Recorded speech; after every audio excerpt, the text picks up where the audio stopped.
you go. On YouTube, they are here. They are here. All right, let us begin. Crying shame. You know, where's Webster? Webster's dictionary.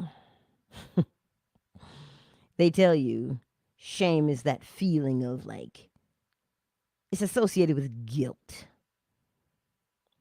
But I want to read the actual definition. A painful feeling of humiliation or distress caused by the consciousness of wrong or foolish behavior. So you did something wrong, right? We did something. And so we walk around with this feeling of guilt, shame, regret. We walk around with them. And they're quite heavy if you think about it. They are very heavy to walk around with. Guilt, shame. Now, what is that thing that you may have done or maybe didn't do? Right? We've done it already, or maybe we haven't. Why do we walk around with it? We hold on to it. And when I say it is heavy, oh, it is really, really heavy. It's like, I don't even know, like it slopes your shoulders. You're carrying it on you. I know Neville Goddard says, don't spend a moment in regret. There's a reason for that. We know that if there's regret, guilt, or shame within, then we have to have the experience on the outside. Because those are not just a one-off kind of a thought. Those are feelings, because the memory will make you feel the same way back then. It'll make you feel the same way now. And so you're constantly, how he says it is, reinfecting yourself with it. But we have friends, we have family. Oh, remember when you did that? Remember? Remember when you did that? Oh, and you think you can change? Oh, we've heard it all. You see, the problem with guilt and shame and regret, because one leads to the other. You feel guilty that you've done it. And then you feel ashamed because someone is there to remind you that you did it. And then there's the regret. I didn't mean to. Those three things go hand in hand, skipping down the pathway. And the reason why it persists is because of how we view each other. This is why when Neville Goddard says to you, think highly of yourself and think highly of others, this is part of what he's teaching you to do, to let go of those three things. If you see someone at their best, you're not manipulating them, you're not changing them. But they do rise to the occasion to be their best. But if you keep seeing them as, really? You? They stay there. It makes it very difficult for them to rise from that. It looks like you're not doing anything to them, yes? It looks like you aren't doing anything to them because you're just thinking. But remember the law of gender. That thought that you think is projected from your left side of the brain into their subconscious mind. The same way you can think about someone and have them call you, then what do you think you're doing when you project that thing, that thought towards them? Oh, you'll never. Look at what you did. You can't change. You, in essence, keep them trapped. And if someone does it to you, they, in essence, are keeping you trapped. Not because they can, but because we don't know what's happening. So, it doesn't matter what you've done. Listen, you've paid the price already. You've done it. Maybe you're doing it. Maybe you're not doing it. But you've already paid the price for it. You have. People have the capability of changing. Oh, we all do if we apply the law.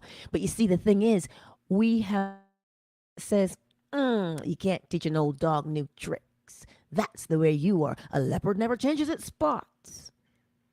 All those cool things we say. But look at the law. If you notice with the law, there's nothing thrown in your face. Oh, well, you did that last week. There's none of that. The law simply says, what is it that you want? See yourself at the highest. Meaning if you're walking around with the, oh my God, I feel so bad that I said something off to her or to him and now they don't like me. I had that happen. Just Monday, I got a text.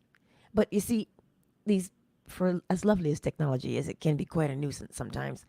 You ever had a contact or a couple contacts just erased? And you're like, what the hell? So I get this text and it's just a phone number. And I'm like, oh, I don't know. And I responded with, who is this? And then because my memory, if I leave it alone, is on point, I look at the phone number and I'm like, I've seen this phone number before. I've memorized this phone number before. And I went back to where I saw it. And do you know, when after I sent that text that said, who is this? When I got the reply back, I was like, oh no, what if I offended her? That was the first thing that came to mind. Oh no, what if I hurt her feelings? What if I offended her? When you start to think like that, now you're going to behave in a way. You start to do things that it reeks of desperation. Oh no, I must make this right. When in essence, you hadn't done anything wrong in the first place. So this is why we get to practice being cautious about what we say to ourselves and how we make ourselves feel. Remember, that thought has its own vibration, and the body will respond to tell you what vibration you're on. This is why those feelings are really heavy. Especially regret. Oh, I should have. I should not have. When you walk with those feelings, we know very well, correspondence. You walk around with them, and then you encounter situations that confirm because they have to match every time. If we start practicing this more and more on a daily basis, it becomes easier. You begin to see what you're doing. You begin to catch your old habit and you say, oh, we're going to do this instead. You don't want to regret anymore? Well then, that thing that you regret, that thing you're ashamed of or guilty of doing, you look at it and it doesn't make you feel good and you say, okay, look, what am I going to do instead? Because I did what I did. Oh, and believe me, I've done some shit. And I tell you, when it tries to rear its head, you don't fight it. You see it as a memory And then you ask yourself, do I want to continue feeling that regret, that guilt? If the answer is no, then what would I like to feel instead? I want to feel relief from it. I want to feel relief from it. What did you learn? Did you realize that it was an old hidden habit that caused you to behave the way you did? That's exactly what it is. An old hidden habit that shows up by way of a memory. That's what caused you to do the thing you did. So in order to prevent it from happening again, the underlying thing must change. There's an insecurity somewhere. There's fear somewhere. Oh no, I want you to accept me. Don't reject me, please. The fear of rejection will make you beg. That. So you see, that underlying thing is the thing that must be dealt with. You look at it, you get out your paper and your pencil, whatever side you're going to choose. Where are you and where do you want to get to? From to. This is polarity. You don't want to be ashamed anymore? Why are you ashamed? Because they're going to judge me and they're not going to like me. Well, what do you know about judgment? We judge because we judge ourselves. So stop judging you and things like guilt, shame, regret. They don't have a choice but to leave because they have their root, their substance in the underlying fear. But because it's been there for so long, we've been doing the same thing and behaving the same way for so long, we don't see it. So when you're going through your day, because sometimes we stop and we think about those things. We stop and we think about them. We reminisce, we ruminate, we recall the memory. And then you get this tightness in your chest and you're like, oh. And then you begin to behave the same way that you did prior. That's what you do. So you see how the circle continues? The circle continues because that is the design. That is the design of the human. And people say sometimes shame is good. If you know that you're going to, and I'll tell you why they say that. They say that because they've forgotten the law or they don't know about the law. Because it is not the shame that should drive you. It is not the fear of rejection that should drive you. It is, what do you want? How do you see yourself? That is what should propel you forward. Oh no, I'm going to be punished, so I shouldn't do that. And we all know how effective that is, isn't it? Look at prisons. We have them all over the world. Because if punishment worked, we wouldn't need prisons. One must act of their own volition. You must act of your own volition, your own conscience. You must act based on that. This is why the golden rule exists. Do unto others as you would have them do unto you.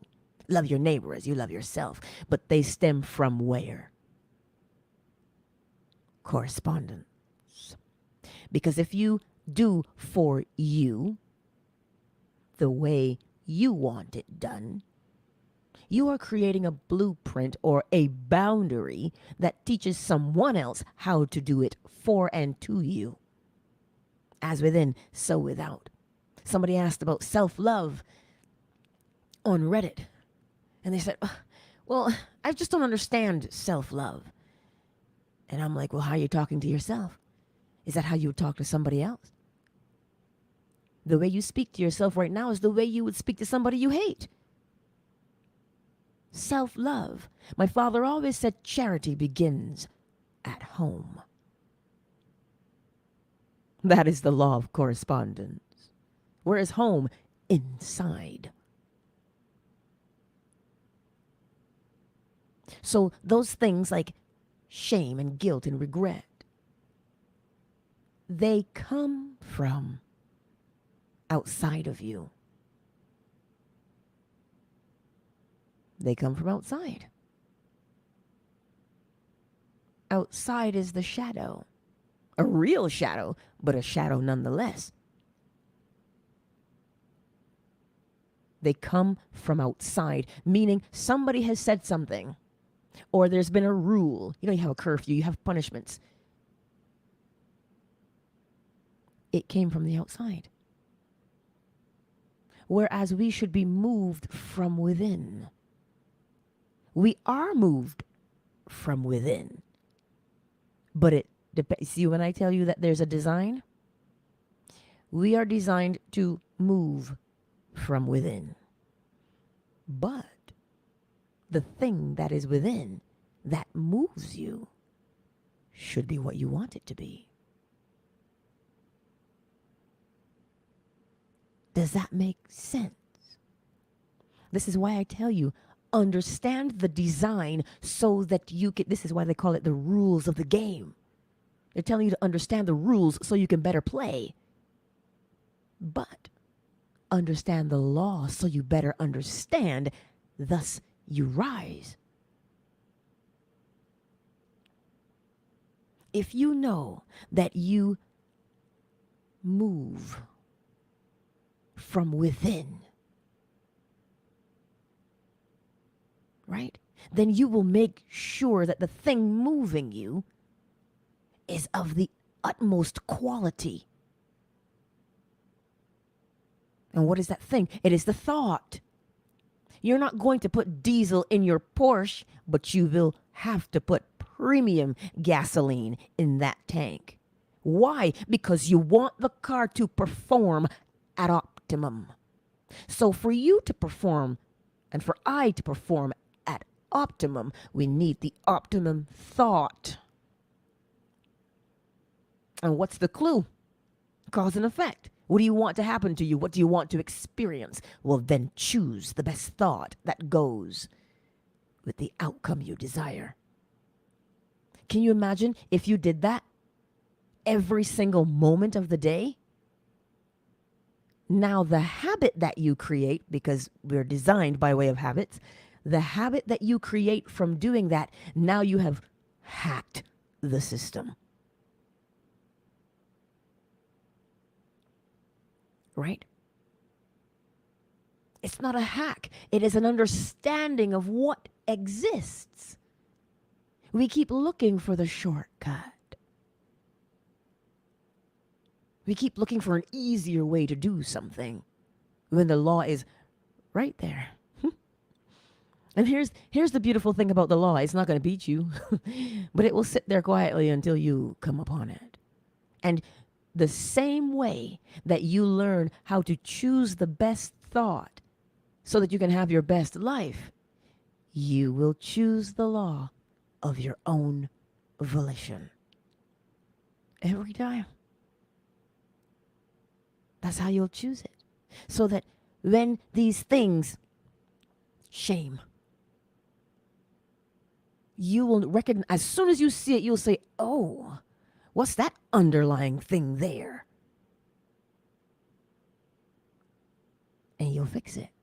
You'll say to yourself, well, that's where I'm at now, and so here's where I want to be instead. And you will start to practice the new way of being.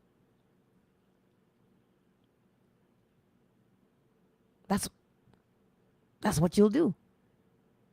And it will become natural to you.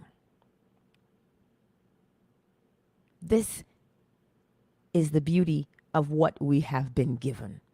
So there's no more reason from this moment on to walk with guilt, shame, or regret. Take responsibility for the thing that you've done, because you've already done it.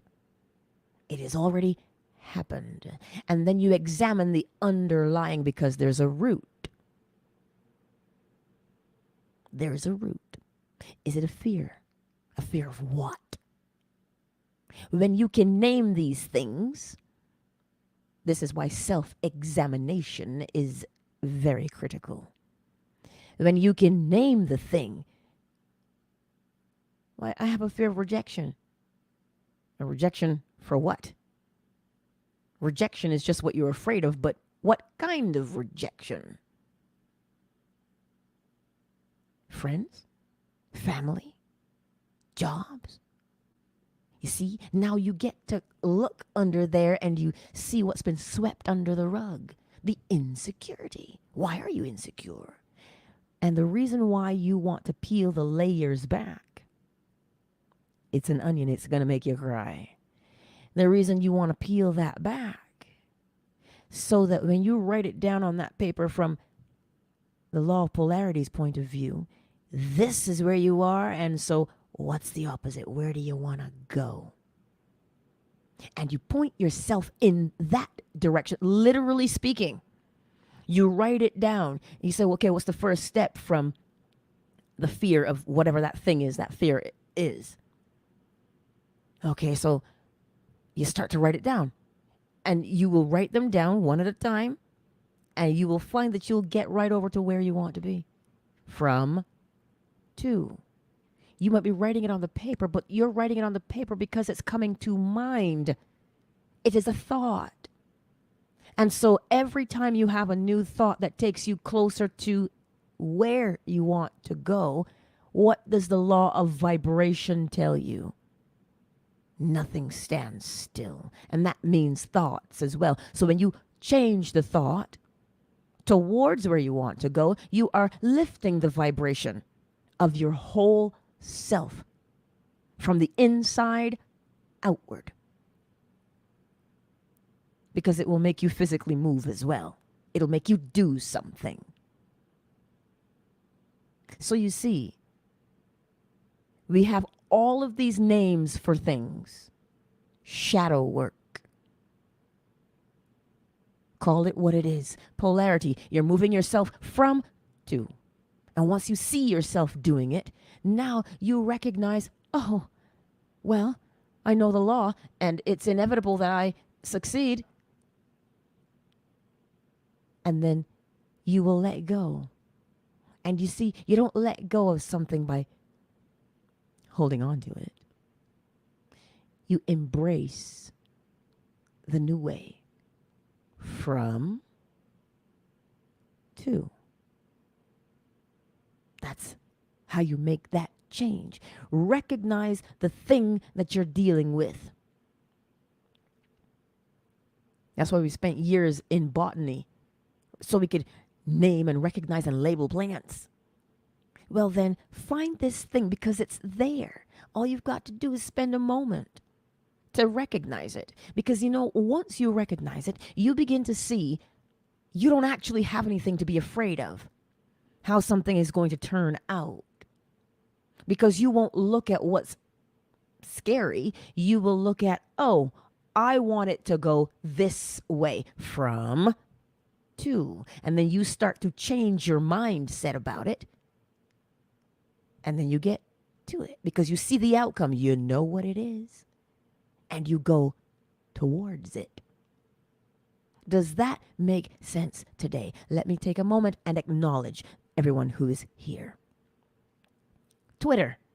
Good morning, Jeff. Meep. I see you. Luke. Shea Butter.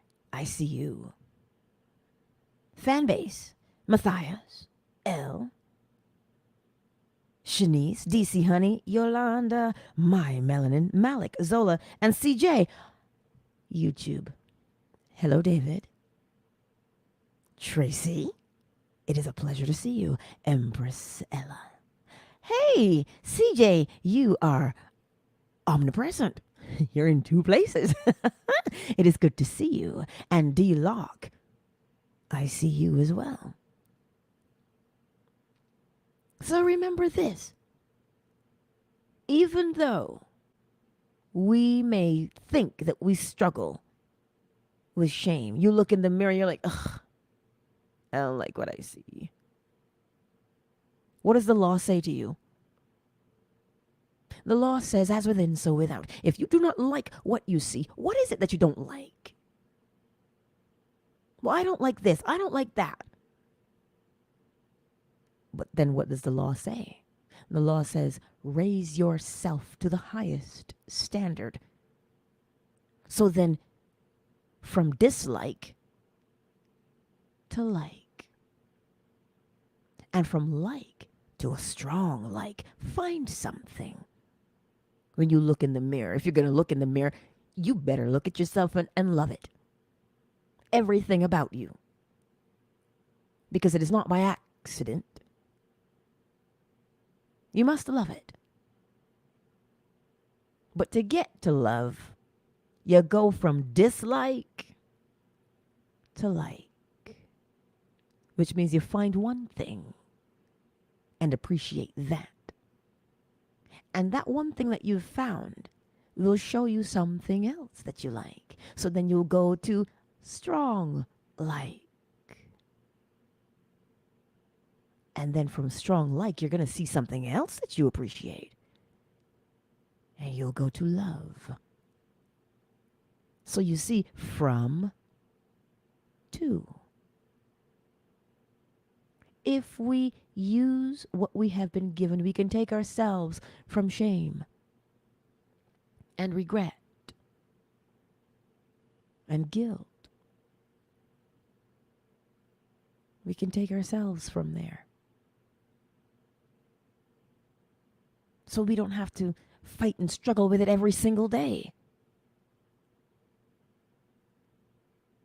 See that? Look at it. Why do you feel guilty? Because I did ... Well, what did you do? You name it. So what would you like to do differently going forward? That's how we relinquish those things that suppress us on a daily basis. But do you know why they suppress us? They suppress us because that is the design. If you could see it for what it was, there's a design. It's been done deliberately because the reason it's been done deliberately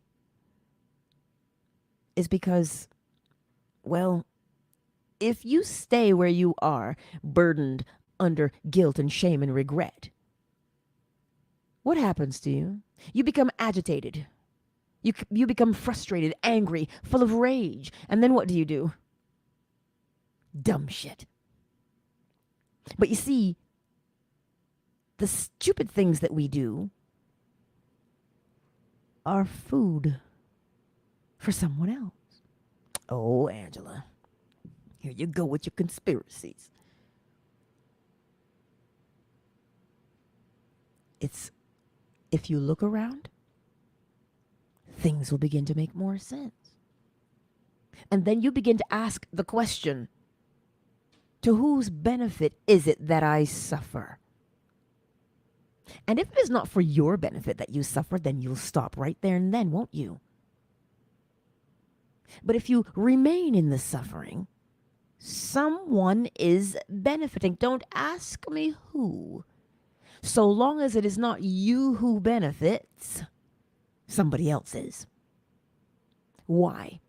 Because something is always being projected into the womb of possibility and being given life to. That is law. The law of gender. So if you are not the one planting the seeds in your own fertile soil of your mind, then someone else is. This is why we must practice walking in our sovereignty. I know those are things we may not want to hear, but eventually we'll have to hear them. So when you lay the foundation of the law in your life, you'll begin to see you'll begin to see how unhelpful it is to walk around with guilt and shame and regret, because it does not benefit you in the least, but it does benefit somewhere else, because it has to. Cause and effect. Because you feel the way you do, you behave a particular way, and that behavior influences everything around you.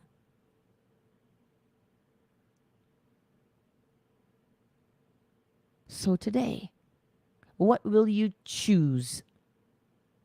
Will you choose to apply the law on a daily basis? And the reason you come here every morning is because you want to apply the law. And sometimes you think there's still a hurdle in your way. The track star does not jump over those hurdles on day one. You have to get over the fact that there's an obstacle in your way, or you're going to hit it. So they practice. And they practice not the running first. They practice walking up to it and lift that leg over. Step. Over and over and over again. Because they're teaching their bodies, when you get to this, you have to jump in stride. So too must we practice the law every single day. You start by memorizing. You get the form down, so that step 2 comes along. Recognition. Where do you see it? And then the third step is the application. So you see, there's always a process. There's always a step. Always. So because, as we remember from the story of bamboo, because you don't see anything happening at the surface right away, it does not mean that change is not taking place. So every time you are tempted to say, oh, I shouldn't have done that. You know, you want to eat something and you go, oh, I shouldn't eat that. That's going to go straight to my hips. And we don't eat it. But yet, the desire to eat it is still there. But we make ourselves feel so bad. Why? Because you heard, if you eat that, or you know what's going to happen to you. Yeah. Or don't do that job. Oh, nobody in our family's ever gone to college. And then when you start to change, sometimes other people in your space are like, so you think you're better? If you recognize the law of gender, you would understand that an insecurity or a fear is being projected. And you have two choices. Accept the projection or reject it. How do you reject it? By recognizing what it is. You're like, oh, I see what they're doing. Yeah, as within, so without. You know, and as soon as you say that, as soon as you recognize what they are dealing with, see them at their highest, and you whisper in your own mind, you know what? I would love for you to be free and to learn the law just like I did. And every time you think of them, because, you know, they're usually in our faces for a bit. Every time you think of them, wish that for them. Why? Because the law does not see that person on the outside. The law sees how you respond. And so if you respond with kindness, then you experience it more and more. How so? Because kind thoughts have a high vibration. And a high vibration puts you where? in the pathway of other things that match it, the law of correspondence. So you see, it is never about somebody else. That's why when you recognize that that guilt and that shame and that regret has been thrown upon you so that now you walk with it and it has become your own harvest, and you're like, what? I didn't plant these. You didn't plant them, but they were planted for you. And they were planted because we didn't know any better. That's what happens when we're youngsters. We just take in the information as fact and we run with it because that is the design of the human.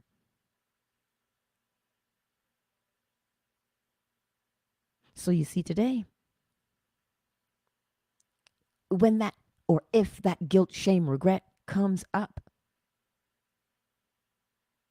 look at it. Look at it. And then decide, okay, this has hurt me long enough. I will choose. I know where I'm at. Now I know where I want to go. This is what it is. And we do it, I'm going to say this, we do it all the time. Catch yourself when you are projecting shame onto someone else. Because if you can project shame onto someone else, it means you have shame within you. As within, so without. You can't cast it unless you have it.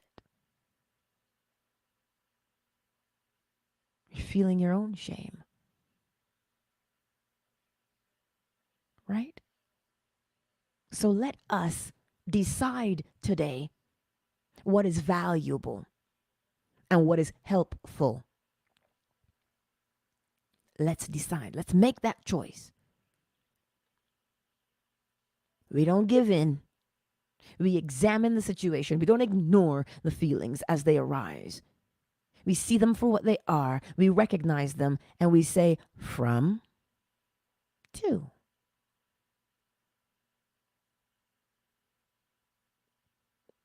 Right? Why do you do the things that you do? And then you're going to feel bad about it afterwards? Do it or don't do it. But don't go regretting it.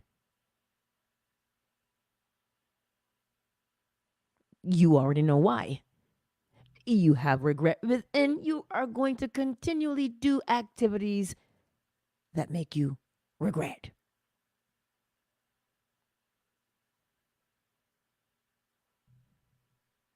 Does that make sense? It's a little heavy today because I keep getting the questions. I keep getting, why can't I let that go? Why am I still struggling with this? Perspective. The perspective is why you keep struggling. Because you keep looking at it in the same way every time. But look at things differently. Look at things differently.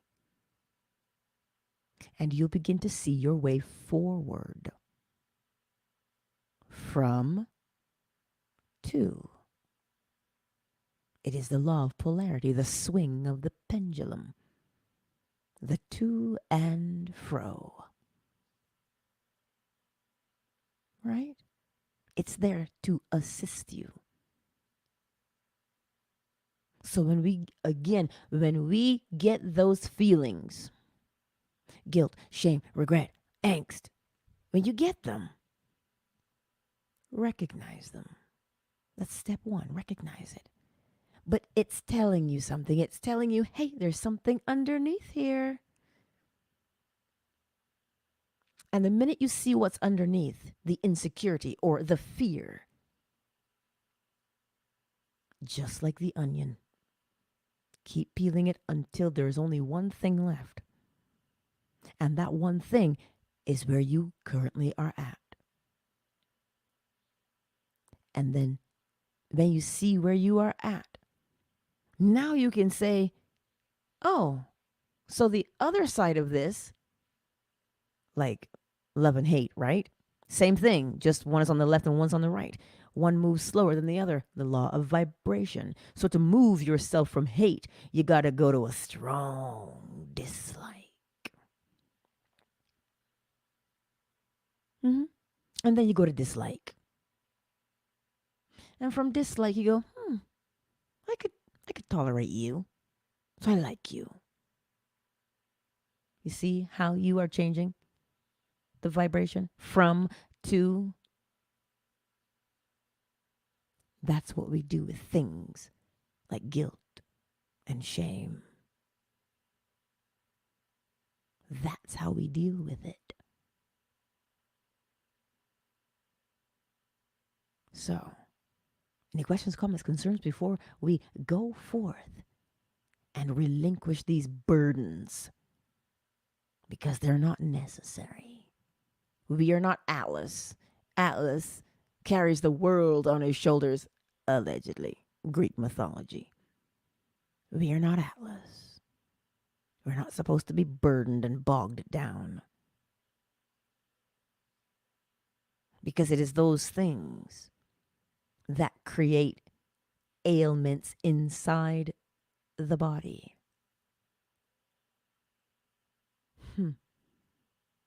It's those things that create ailments in the body. Because we think the thought is invisible. But there's a meridian. There's a pathway that energy flows inside the body. And the thought, as long as it is a persistent one, and you know we have those, we think about them all the time, it will block the meridian. It will slow the energy down. And the thing about that is when you slow the energy down, it begins to form a mass. That's how come it's called a blockage, because something is in the way. Like a garden hose. If you go behind the sprinkler and you pick up the hose and you bend it, you've created a blockage. So now no water comes out the other end. The flow has been disrupted. So how do you remove it? Let go of the hose. That's how you do it. That's how you find the thought that is at the root of it. And so they've learned you insert a tiny little needle, acupuncture. But you see, what they don't always teach you in school is the person who's inserting the needle plays a huge role in the person the needle is being inserted into. Just like if I sit here and judge you because I'm judging myself, I'm going to have an effect on you. This is how we influence each other. We influence each other because everything moves, everything vibrates. And so if I'm vibrating at frequency 9 hertz and so are you, we have to come in contact with each other. But if I'm at 9 and you're at 13, we're not going to cross paths because we're not the same. And that may be hard for some of us to grasp because we want to say, what? You're saying that's my fault? You see guilt? It's not a matter of fault. It's not a matter of blame. It's a matter of vibration. So when you recognize that it is vibration, you will raise your vibration to accommodate the situation. Because then there's no judgment. You look at it and you go, oh, snap. I don't want to be around these kind of folk. That's not my energy. And so what do? Elevate. Elevate your vibration so now that you're not in the same place. But then we say, what do you mean that's my fault? That's what I'm trying to tell you. It's not a matter of fault and it's not a matter of blame. It is a matter of vibration. What are you doing? What are you thinking about? Your body will tell you.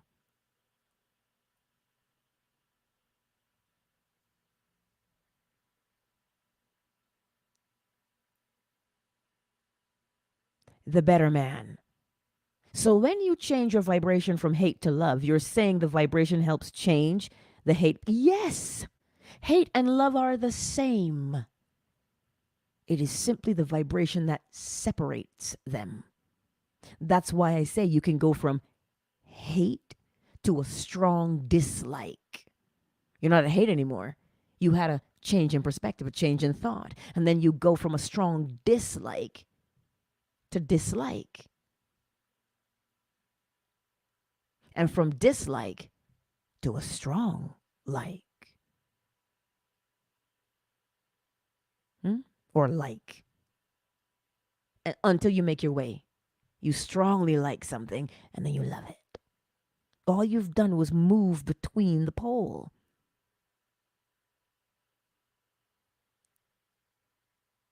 That's it, right? The tool for change is thought. Here was the question. So the tool for change is vibration. The tool for change is thought. The thought has its vibration. If you think about it, you get when you want to apply it, right? If you say you remember the thought, the law of vibration the most, what do you have to do to change your vibration? You have to think something differently.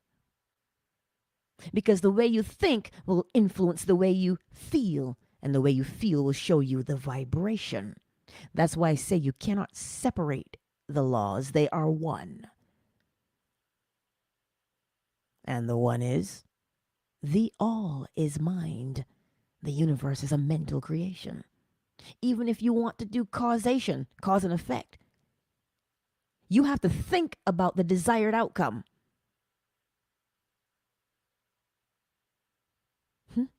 You're always at thought. Always. Someone sent me a video last night. Erica Badu was talking about how the breath will help you to change your vibration. And she's not wrong. But like I said, always look at the law. Get it where it is. You change. The breath will change when the thought changes. If you have a thought of anxiety and you say, you know what, I want to be calm, and you start looking at cat videos and you start laughing, what have you done? You've changed the way that you breathe, because now you've gone from the shallow breathing to a nice, relaxed, deep breathing. All because you did what? Change the thought. That's why shame and guilt and regret have their own vibration. Good God, it is heavy. You know exactly what I'm talking about. You know how heavy it is and how it presses on the chest. You know it. Now, here's the thing. In the manifestation community, when you want to manifest something, Neville Goddard tells you the feeling is the secret. That has two meanings. The feeling means you know. You know it. You know it's done. It's a done deal. But the feeling also happens within the body. It also happens within the body. If I say to you, think about the person you love, just think about them. What happens to your body?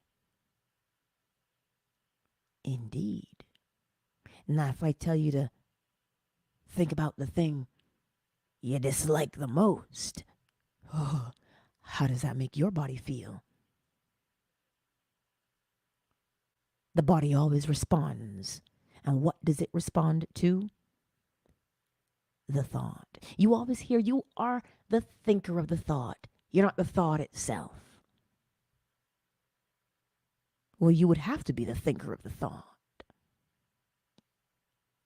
That's why you get to change them, because you can look at the thought and say, ooh, I don't like that one. Who doesn't like it? You don't. But you cannot separate the thinker from the thought.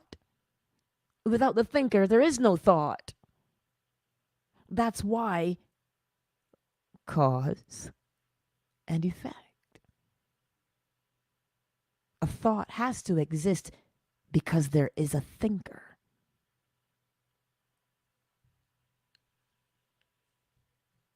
So, this is what happens. Always refer to law. The law. Not just an opinion or a thing you've heard, but the law itself. And the laws, we call them the laws of nature, if you think about it. Natural laws, universal laws. The laws of creation. They're the principles of creation. You look outside, they're there everywhere. Right? So you see them all the time. You know they're always at work. But when you don't, you see it so much you're blind to it, if that makes sense. We all know that if we plant a seed, it's going to grow, and the seed you planted is the one that grows. But yet, we don't transfer that to ourselves. The seed that you plant in your mind has to bear fruit. So then why would you doubt? When you begin to see the seeds that other people are planting, because now you know that's what everybody is doing, the law of gender, a projection, a seed, a thought from the left side of the brain, if you want to be physiological about it, to the right side, the subconscious. That's what we're doing. Because it is creation. It is always happening. This is how we get new ideas. Because creation is always happening. We're always projecting and impregnating over and over again. So that's why these things, if you understand the nature of what gender does, you would begin to see why shame and guilt and regret have taken root, because they have been projected over and over and over again. So they have to bear fruit until you decide to plant a different crop, meaning change the thought, recognize the type of seed you are dealing with that brings forth shame. You don't want to be judged. So you hang your head in shame and you accept things that are beneath you when you are ashamed. You know what? This is the best I can do, so I'll take it.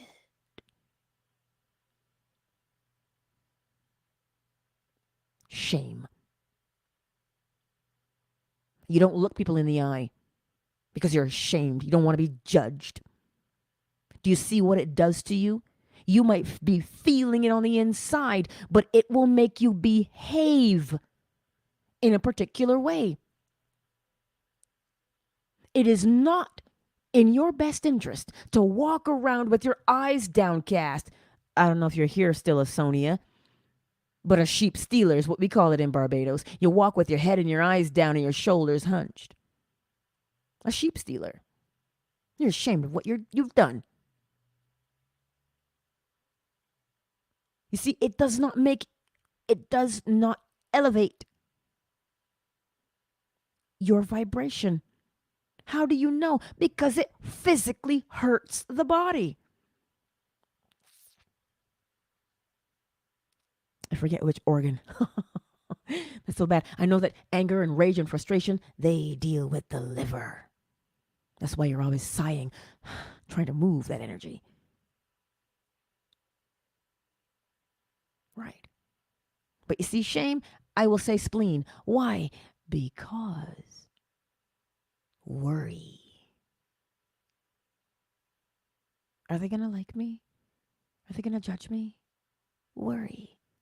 Watch yourself and see what you're doing on a daily basis.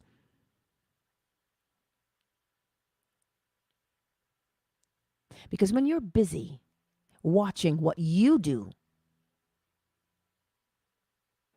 when you are busy watching what you do so that you can counter the things that are, you're pruning, then you're pruning. When you're watching yourself and you're pruning your garden, you realize that you can't be impregnated by somebody else. Because you're full now, you are totally focused on where you're at.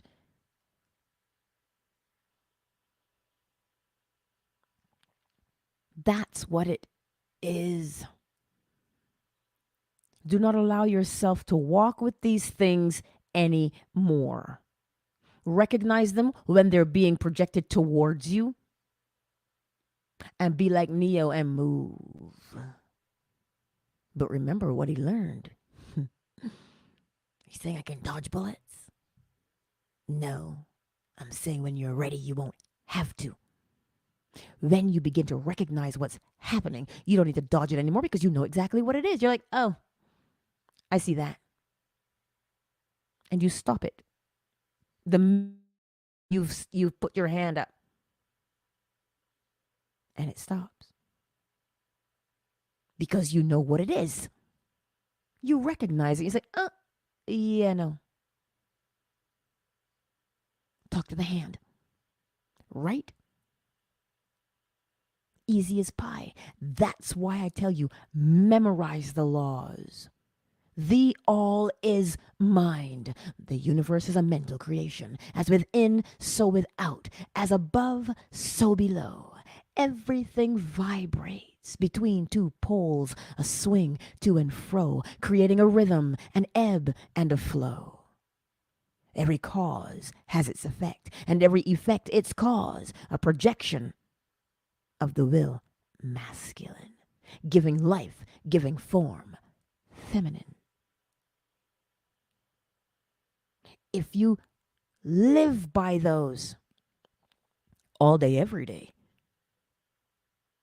you think you would have to fret and worry about who likes you and who doesn't like you, who's trying to make you feel ashamed of yourself, who's judging you?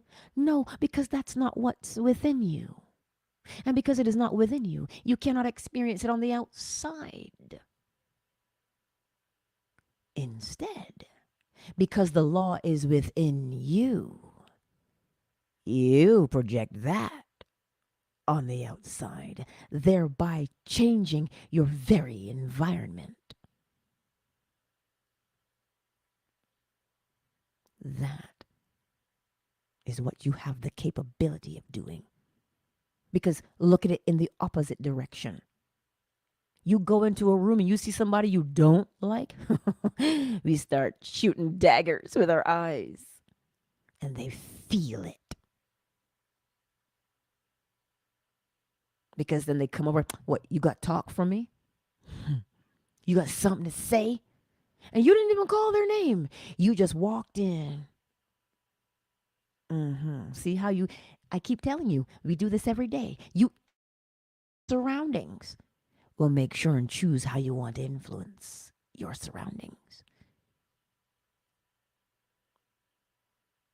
Make sure and choose how you want to influence your surroundings. That's why I tell you, it's not about them on the outside. It is about you on the inside. But it requires consistency. When you're driving down the street, you have to maintain a constant pressure on the gas pedal so you don't waste your fuel. If you look at how that works, if you don't maintain a steady speed, this is why we have cruise control in most cars, so you can set the speed. Why? Conserving energy. But if you are on the gas, let off, gas, let off, gas, let off. If you are like that, you will wear yourself out. And how is that happening? Because you want to engage in all kinds of things. Why? Because of the underlying guilt and shame and regret and angst. So one day you're hot, the next day you're cold. Be consistent. That's what I'll tell you today. So I see you because Queen Marat, I saw your name slide by.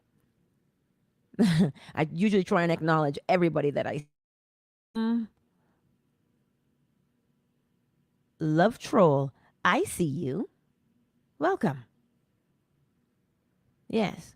So I do try and catch everybody as I see their names scroll by. So if I didn't say your name, it's not that I didn't see you. It's just that it's already gone by. But I know that you're here. So I trust that those things make sense today and that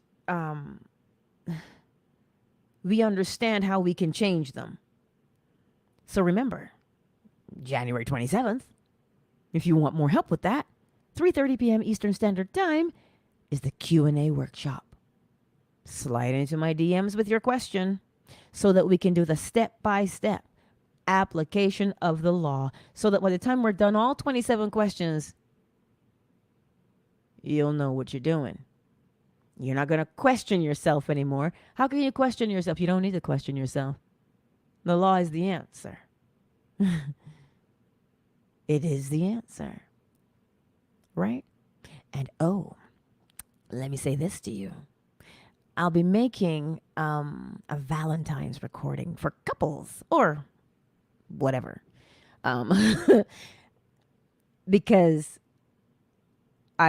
somebody said to me, well, if you're living by the law, how can you not have any fun? I'm like, really?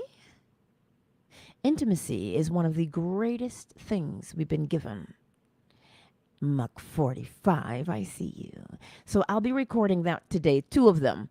One where you're alone and you're out somewhere and you're just listening to it. It's a prep, it's a primer. Because once you listen to it, you'll understand. And then there's one when you're together, you and your partner. Because sometimes I think we rush too much. But if we would practice the law in our intimacy, oh dear, we would truly understand. You would see the all face to face or eye to eye. It is absolutely amazing. The word for it is tantra. I tell you, there's a word for everything, but if you apply the law, you would understand. So I will have those available, those 2 recordings available, because when you listen to them, you'll begin to understand how you can translate it into every other area of your life. Muck 45,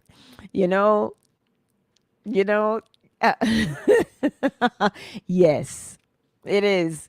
Yes, that's how I'm just going to answer that question. I'm not going to read it. I'm just going to answer it. Yes. But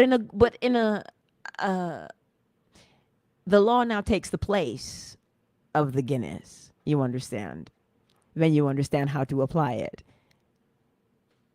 Right? When you breathe as one, when you move as one. And then you'll be practicing projecting towards that partner. So you see, it is just, it's a beautiful thing. I was inspired to do it yesterday. What was I doing? I was recording the nighttime meditation. It's in the description of the video. You can either get it as a kit or you can get it individually, but I was inspired to record it.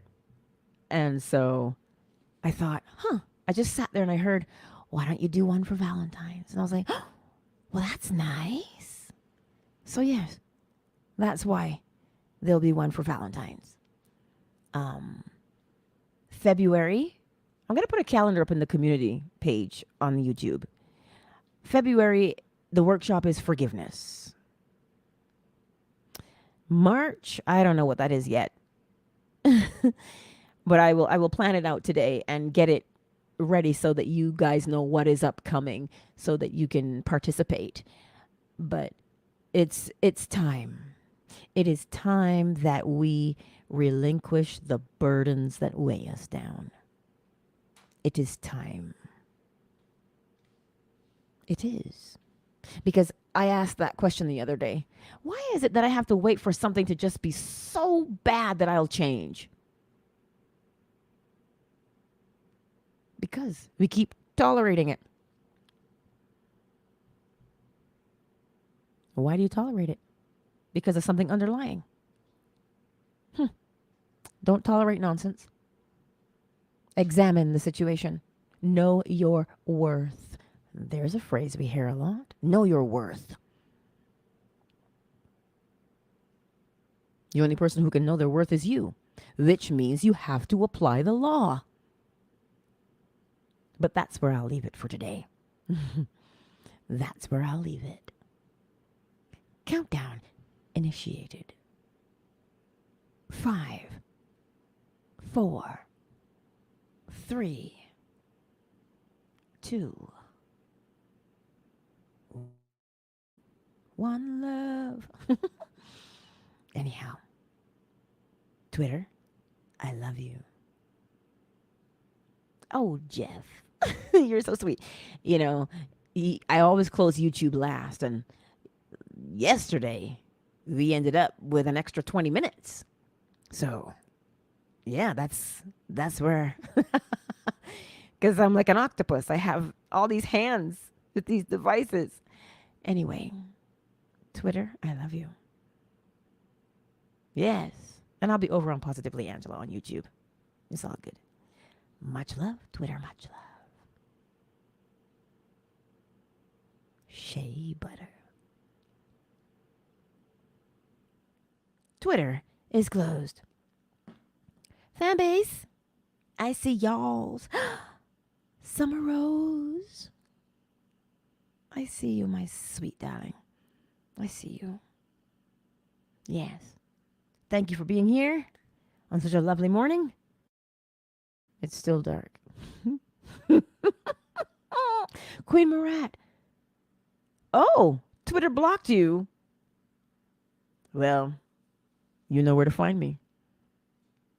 I'm on YouTube. I'm not going to stream on Instagram because it's 5:30 in the morning. Y'all don't need to see my face at 5:30 in the morning. You don't need to see me at that early. Oh, no.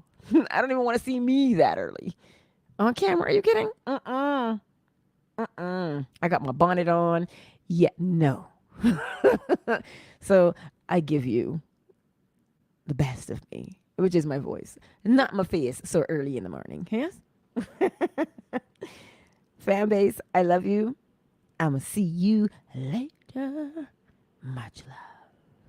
I'll do a post on here for you guys. Fanbase is closed. I don't know where I'm going to put the iPad.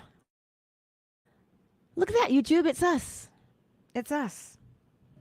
You know, I had because you're here, I'll tell you this. I saw this comment on Reddit. I follow these groups on Reddit. And sometimes I comment and sometimes I don't. I don't comment most of the time. But I see these things, and this person said, look, I just want my manifestation and I want it now. That's what they said. I want my manifestation and I want it now. How can you say I'm God and I can't have what I want now? That's what they said. And I looked at this and I thought to myself, the reason why you don't have it is because you are chasing. As within, so without. See, this is the problem when you are only given part of the information. See, and she was only given part of the information because they study Neville Goddard, right? They study what he teaches, but they don't study the man himself. Funny enough, Neville Goddard was a Bajan, but you know how it is.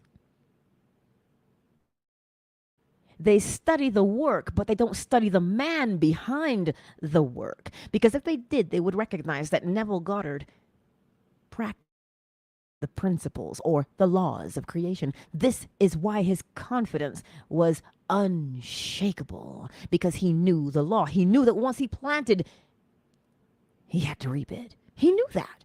There was nothing he had to pretend or fake his way through. But you see, you have to meet people where they're at.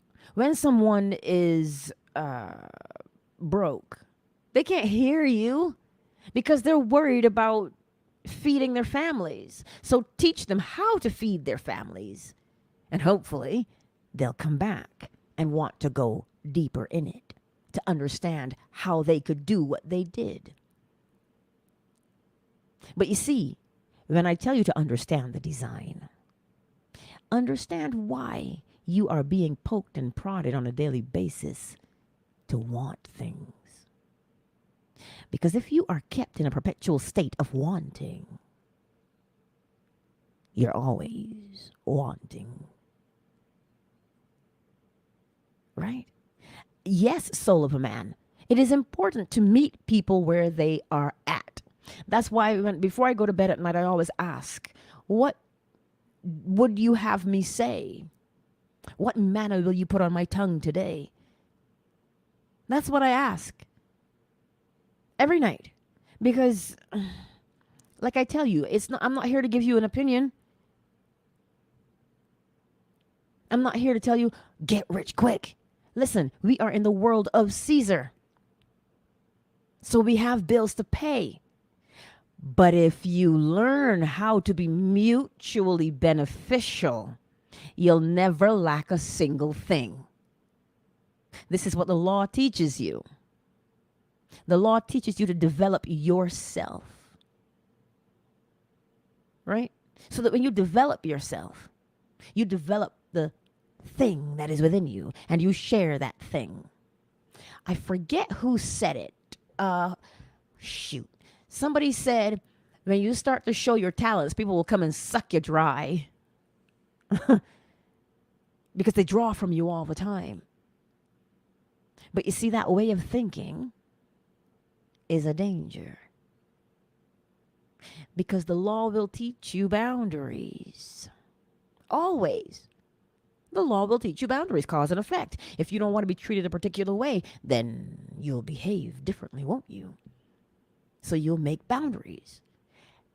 Yes, soul of a man, we live in a man-made system. And you know how you can bend it to your will?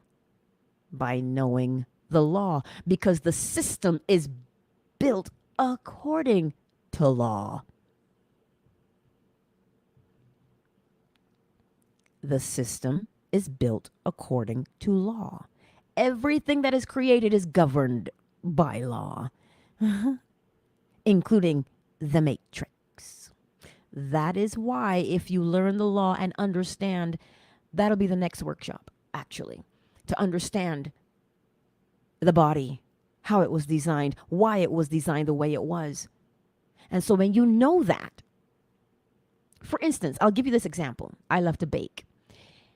And so when you are baking something with a batter where you have to cream the butter and the sugar, if you understand why you're creaming the fat and the sugar together to get the base, you will know the longer you cream the butter and the sugar together, the lighter the mixture will be. But once you add the eggs, you can no longer do that. You go from beating to folding. Or else now you disrupt the final product. So you have to understand, like muffins, that's just a folding issue. It has to be clumpy. You can't get it. You're not. If you do it smooth, it'll be rocks. You have to have the lumps because that is the nature of muffins. The nature of bread. The longer you knead the dough, you get a beautiful consistency when you cut into the bread when it's done. Everything has a way that it works, and you have to learn it. That's why if you learn why man was created and how man was created, then you'll begin to understand the necessity of habits. So if you know that you function off of habits, now create the habit you want instead of being held hostage by the habit that was forced upon you.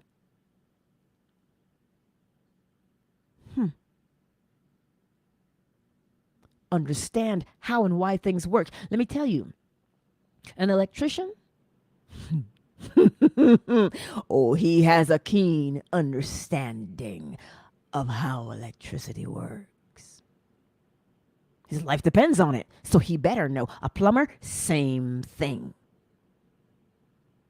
An engineer, depending on what type of engineer he is, oh, he knows. That's why I'm telling you, learn how things work. Because when you learn how it works and you understand how it works, you don't have to hack it. Use the law. Like Soul of a Man said, you can bend it to your will. It is not the spoon that bends. That's impossible. Only understand it is your mind.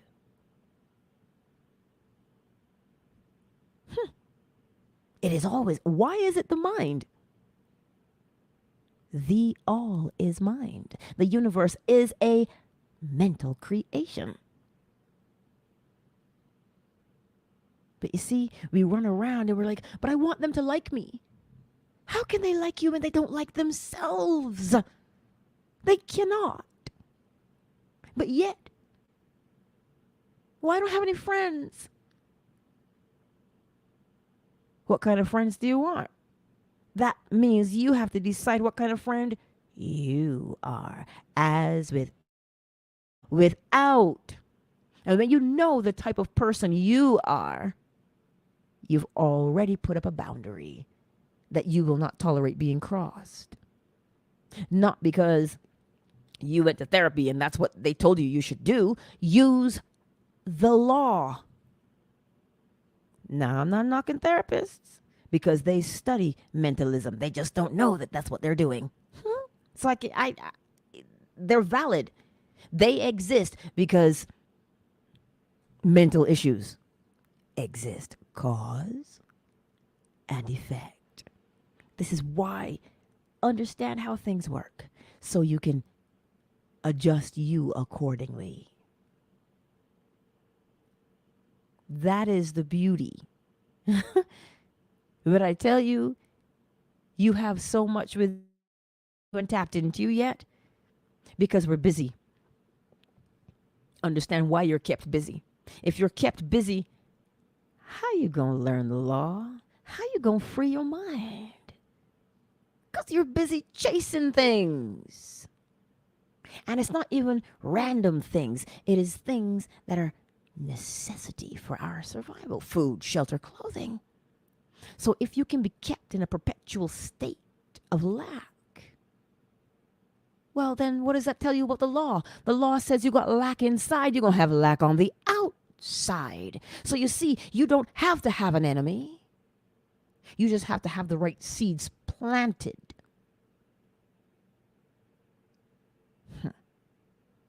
Watch what is happening to you on a daily basis and act accordingly. Use the law. Your greatest fortress, your greatest weapon, your greatest everything. Your ears.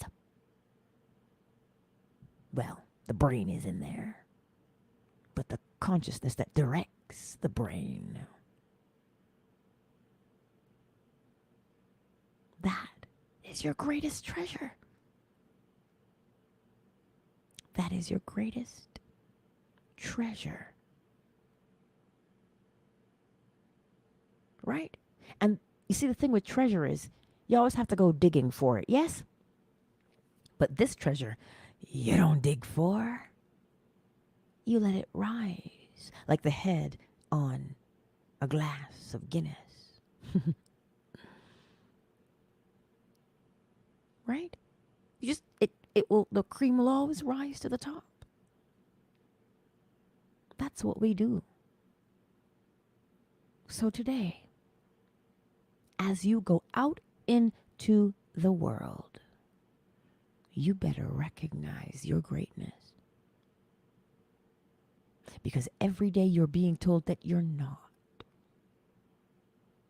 Why would somebody spend millions of dollars to tell you that you're not great? Because they know the more that you hear it, you'll believe it. And when you believe something, that is what will drive you to act. That's why we are here every day. Because what are we doing? Using one law against another. Oh, the better man. The law is so deep, so simple, however, so hard to master it. No, my darling, not hard to master.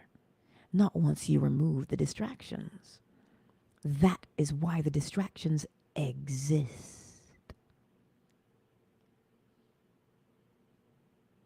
The distractions exist so that you won't have time to learn and apply.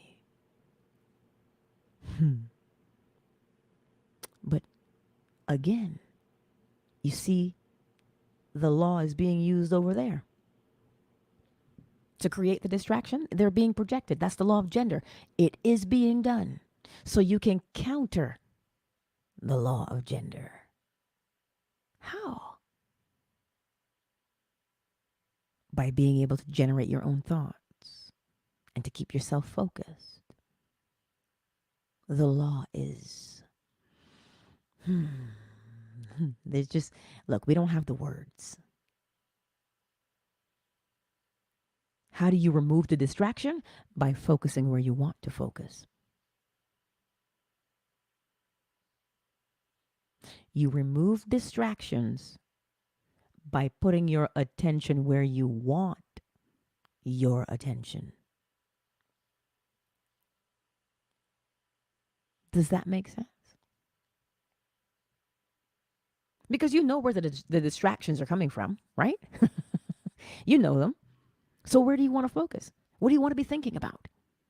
Do you want to be practicing the law? Well, then that's what you do. And the distractions fade away. They do.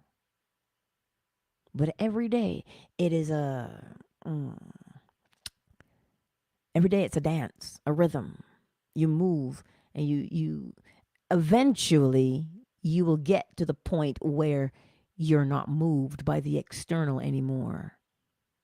So things like the distractions you won't have to say, oh, okay, I'm going to limit my time here. I'm going to limit my time on that social media platform. I'll limit my time there. You don't have to do that anymore. Because now you are centered within the self. You're centered. So nothing on the outside is going to move you. But you get there, if you notice, when you have a scale. And I like the old-fashioned scales. You know, one's on the left and one's on the right. And you have to hold the middle. And then you have to keep adding or taking away to get a balance. Sooner rather than later, the longer you spend in the presence of the law, you become balanced. So that the external does not tip you in any which way. You're not being polarized, but you're self-polarizing. Do you see that? Does that make sense? It's okay. I'm learning right along with you, the better man. I'm learning right along with you. Right? Yes, Queen Marat. It's just one of those things where you take yourself from a place of worry and frustration and fretting all the time. You take yourself to peace. And the more you go towards peace, the sooner you will be centered so that only you will move yourself. Makes sense? That is the beauty of what we have. So when I tell you to spend time and just sit there, I'm not telling you that because it's the in thing. I'm telling you because when you do it, you will have quite the experience. You'll have to tell me what your experience is. I can't tell you what mine is. I can't taint it for you. I just know I learn. Because that's my job. I learn and I understand so I can teach it. Right?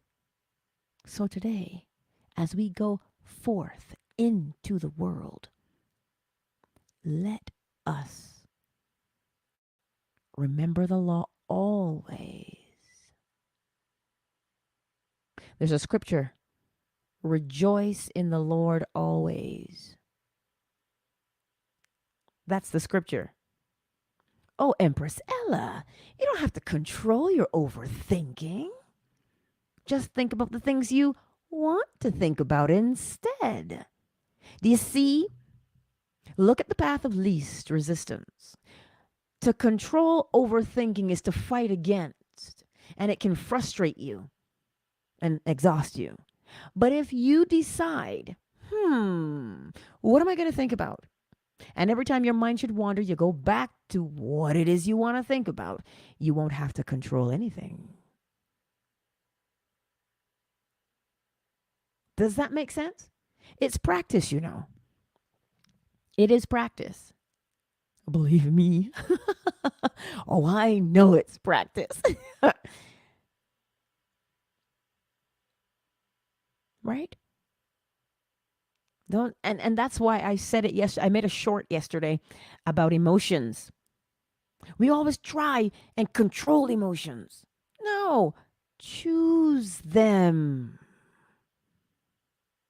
Controlling an emotion means you've allowed something to disrupt your vibration, your energy, your thoughts. If, on the other hand, you decide, how am I going to feel today? Well, then the emotion conforms. The emotion has to match the thought you have within. And so long as you have that thought within you, somebody else is not going to come along and go, oh, look at you. And then you get all discombobulated and bent out of shape and you snap somebody. Like, that's what I mean. You don't fight to control. Look at what's happening around you. What's being done? Something is being done to us. Somebody's fighting for control of what? Our minds. When you try and force somebody to do something, they rebel. This is why, if you use the law, you will understand. They can't force you to do it, but they can entice you.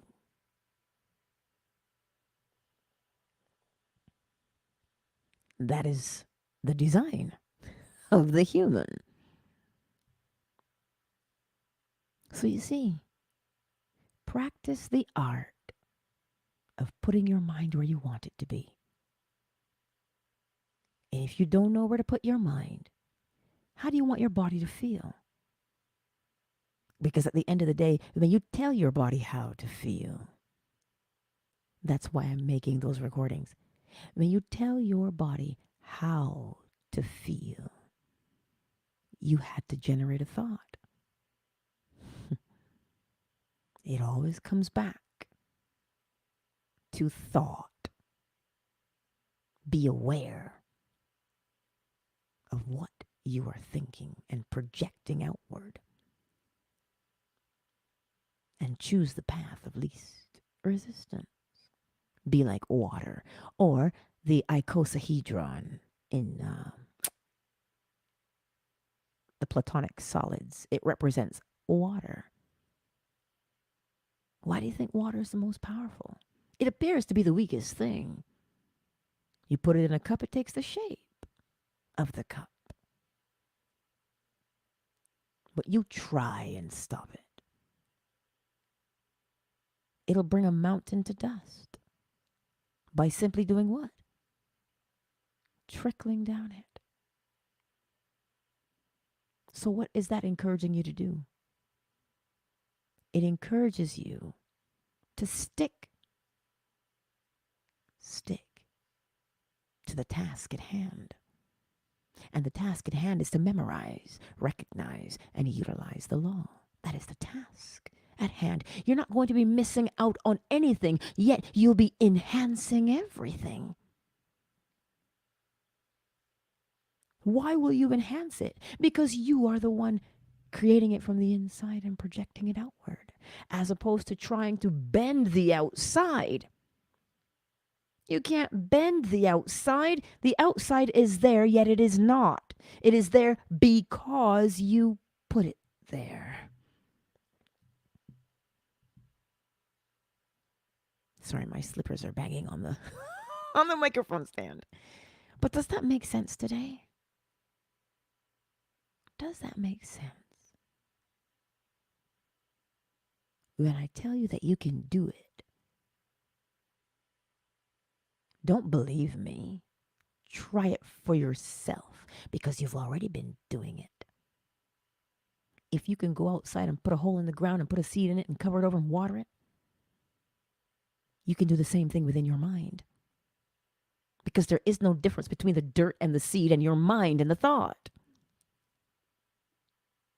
There isn't one. You think there is, but there isn't. Everything starts in the mind. You think the computer came about because somebody said, what did they say? I have an idea. That's what they said. And they saw it in their mind's eye, as within, so without. What? Because they recognized the beauty of what the body was designed to do. I ain't gonna preach at you no more. But I will say this. Make it your business. Right? You see, because if you spend your time and you're focused on the law, you will have the most beautiful experiences. Yeah, we're going to have issues sometimes because there's 8 billion people on the planet. But what would be a 10 out of 10 or 11 out of 10 for someone would be a 3 out of 10 for you. Manageable. Yes. Exactly. Practice memorizing, recognizing, and utilizing the law every single day. And then once you take your focus and put it there, do you think shame and guilt and rage and any of those things? How do you change states? Beautiful question. To change a state, you must first recognize the state that you are currently in. From to, it's the law of polarity. If you don't want to be there, where would you like to be instead? Now, you can use the body, right? I'm going to say it to you this way. We're going to talk sex, I suppose, but not crassly. When you have a thought, ooh, I can't wait to see my baby. I can't wait to see my baby. Your body does something, does it not? It responds. So you went from a state of, to, yay, I'm excited, I'm going to get to see them. And the body responds right away.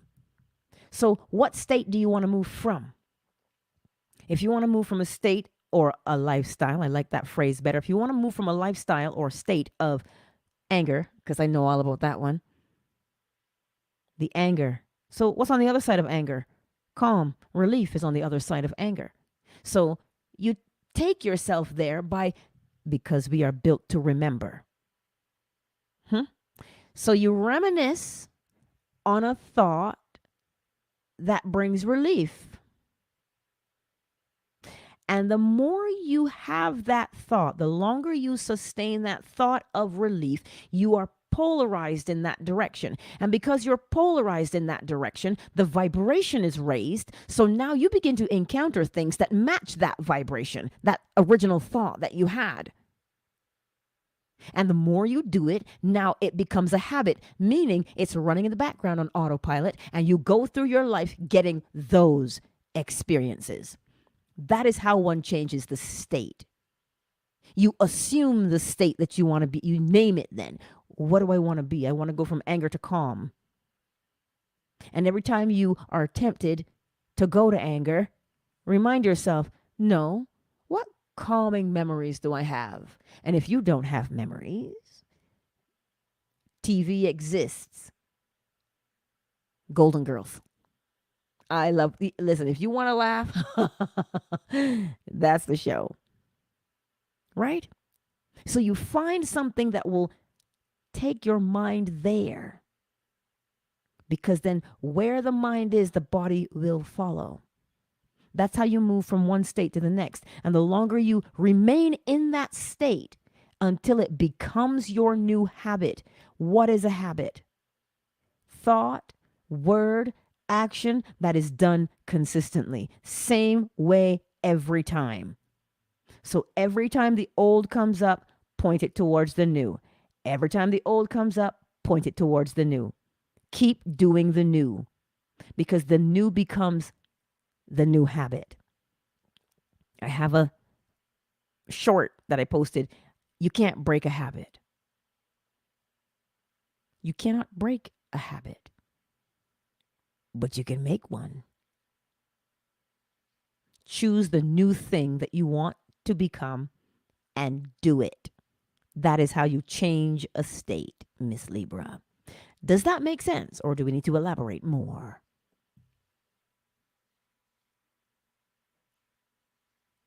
Aha. Lack is like fear. Lack is like fear. Okay?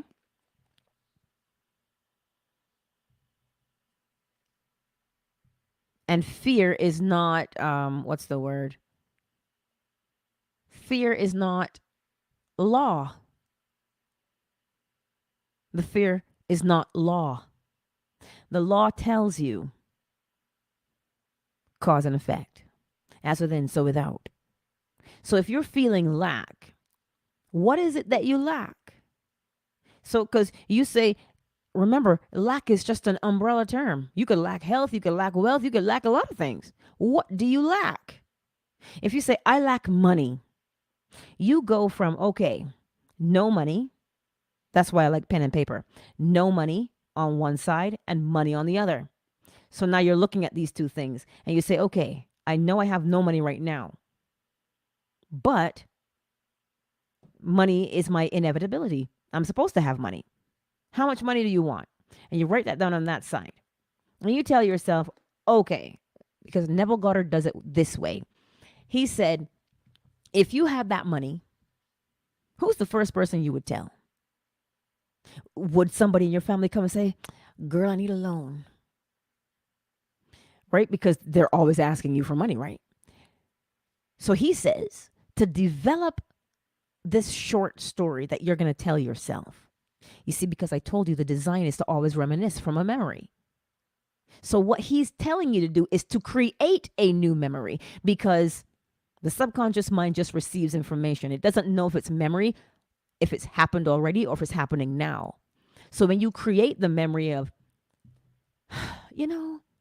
listen, how about I teach you how to make some money? Because always coming and asking puts you in a position of always being controlled. How about I teach you how to make some money?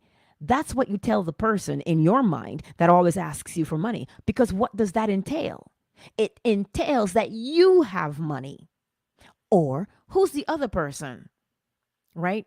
Another person that you would tell, or something that you would do, right? You'd say, girl, how did you do that? I like your shoes. Those are real expensive. How did you afford that? And you start to tell them, well, I saw them when I bought them. I don't have to worry about money. Right? That's how you tell the story, because that is the design. We are always telling ourselves a story. So you're telling yourself the story of, I don't have enough. I don't know where this is going to come from. I'm so worried. How am I going to fix this? How am I going to feed us? That's the story you're telling yourself.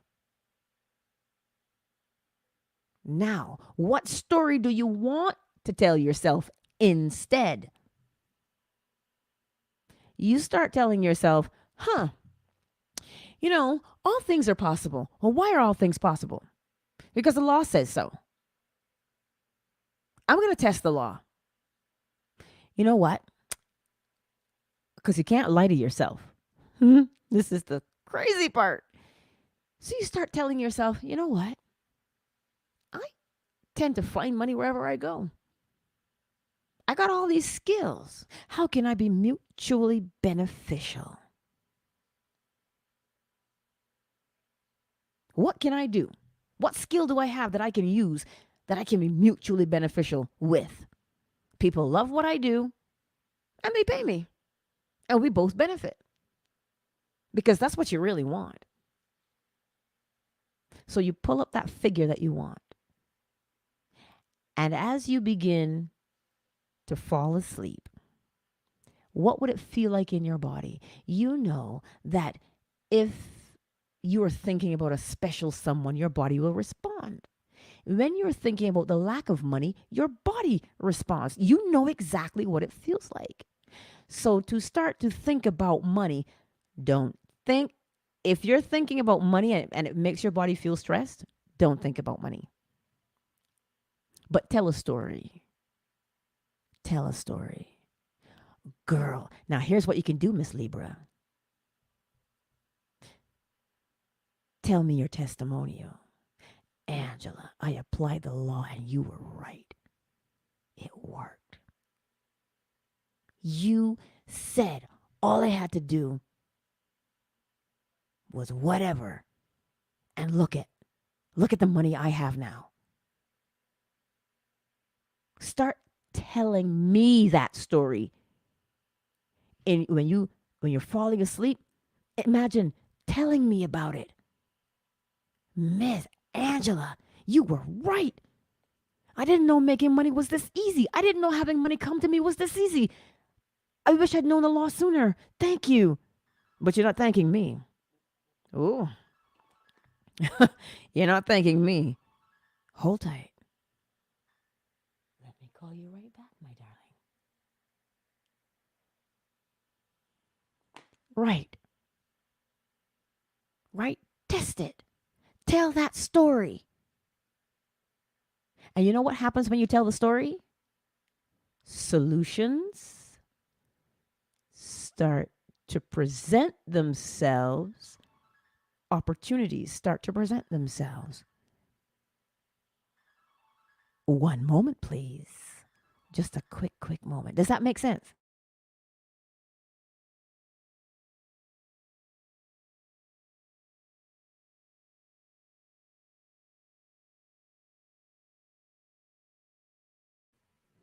There. Does that make sense? That you would tell that story. Because when you begin to tell that story, it should make your body feel a particular way. Why?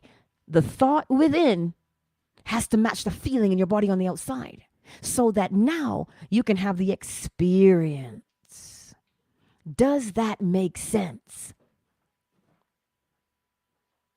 Right?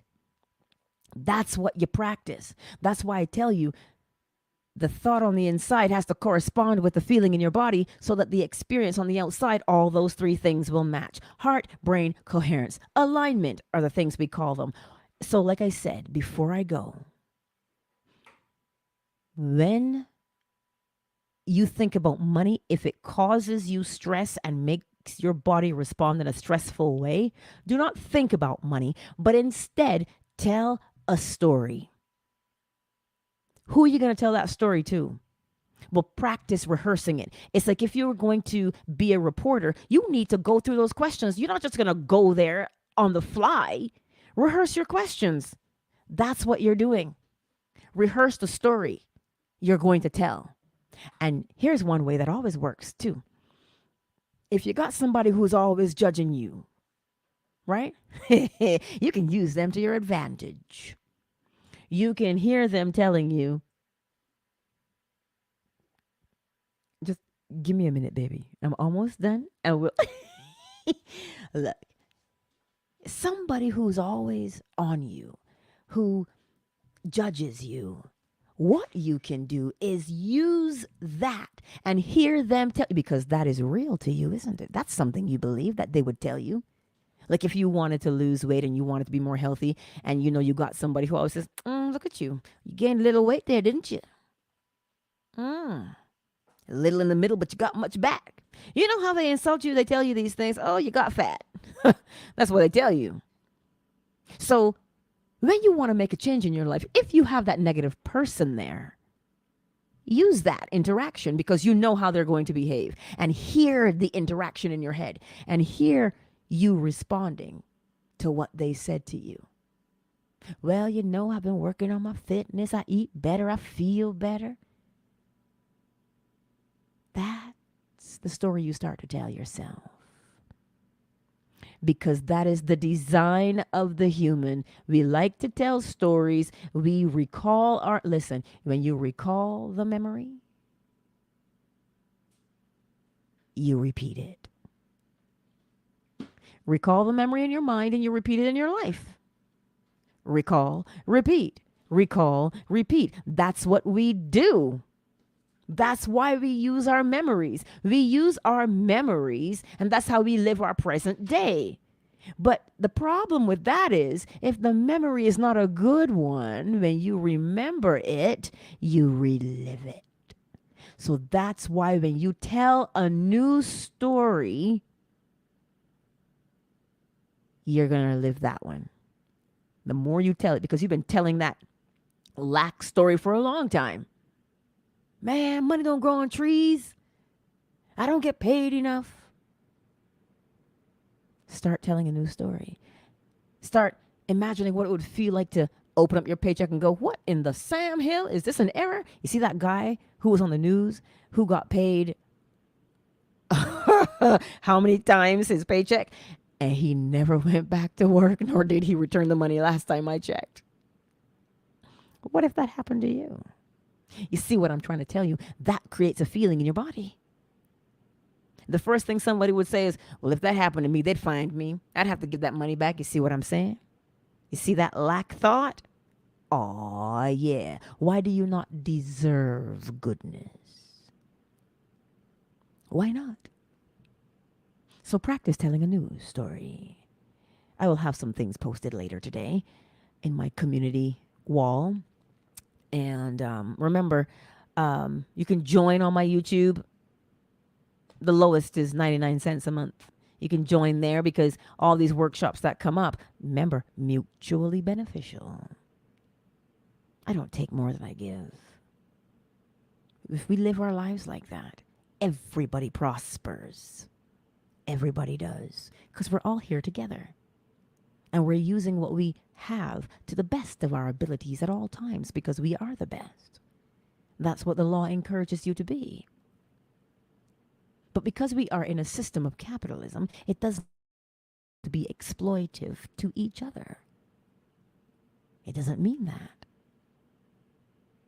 It means there is a third option. My son told me that because he said, Mom, it's better to be the oppressor than it is to be the oppressed. And I was like, what?